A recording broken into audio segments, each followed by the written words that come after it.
अस्सलाम वालेकुम रहमतुल्लाहि व बरकातुहू। हम नमाज तरावी के मसाइल देखेंगे। वित्रों में दुआए कुनूत रुकू से कबल और बाद दोनों तरह पढ़ी जा सकती है, जायज़ है पढ़ना। सुनन इब्ने माजा की हदीस है। दुआए कुनूत जो नबी अकरम सल्लल्लाहु अलैहि वसल्लम ने हसन बिन अली रज़ियल्लाहु तआला अन्हु को वितर में पढ़ने के लिए सिखाई, दर्ज झैल है।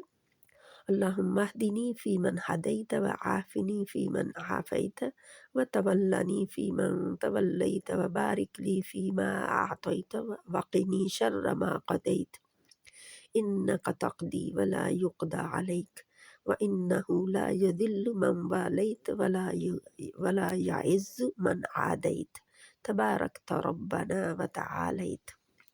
तो इसे याद कर सकते हैं। ये भी सुनन इब्ने माजा की है, सिबन अबी दाऊद की है, ये सुनन अबी दाऊद की। 3, रात से कम वक्त में कुरान करीम ख़त्म करना नापसंदीदा अमल है। हवाला दिया गया है हदीसों का। एक रात में कुरान ख़त्म करना शबीना जनी खिलाफ सुन्नत है। सजदा तिलावत में ये दुआ पढ़नी मसनून है। क्या है दुआ?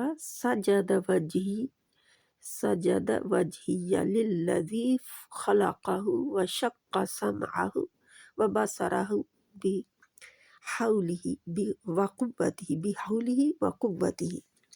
सजद वजहिया भी है कई जगह, वजही जहाँ पे है सजद वजही लिल्लज़ी, आप ऐसे ही पढ़ सकते हैं, इसको ऐसे ही सीख सकते हैं। सजद वजही लिल्लज़ी खलक़हु व शक्क समअहु व बसरहु बिहौलिही व कुव्वतिही। मेरे चेहरे ने उस ज़ात को सजदा किया जिसने इसे पैदा किया और उसके कान और आँख बनाए, इसकी कुव्वत और ताकत है।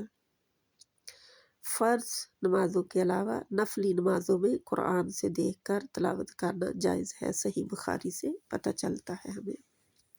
नफली इबादत में जब तक शौक़ और रग़बत रहे करते रहना चाहिए। तकलीफ़ या थकावट महसूस हो तो छोड़ देना चाहिए।